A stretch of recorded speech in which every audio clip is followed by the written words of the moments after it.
Beh, io ti seguo sbaglio. No, faccio io, fa Yuri. Yuri? Sta. No. Stai in quadra. Vai, Giorgia.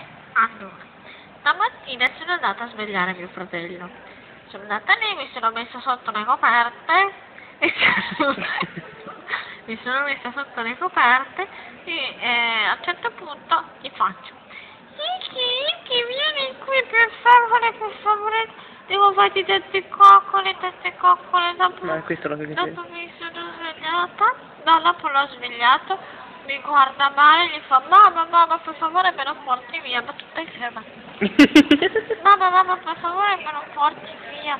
Allora io sono andata lì e gli ho detto, mamma, ma io volevo fare tante coccole a Mirko, tante coccole a Mirko. Tappa. Come se fosse Romeo. Dopo sono andata da Romeo e gli ho detto, ciao,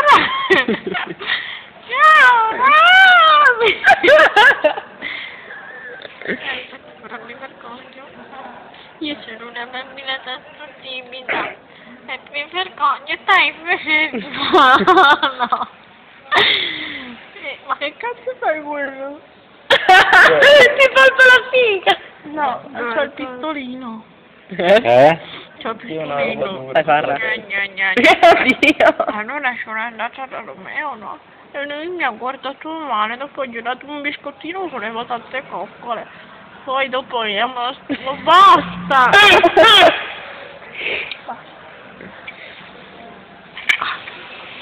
C'è una stortura, mi fa Ma male. perché gli ho uscito la cicatrice? Sì, ma che io sono pieno di cicatrici su. Giorgia? Ci sono ancora? No. Ci devono essere. Bella la chiave. Eh? La chiave. T'ho mai detto? Sì che avrei. Anch'io ho la chiave. Adesso non lo so di più. La mia chiave apre Cazzo, stai vedendo? la Così, mia chiave in quadro. apre i cuori di tutti quanti.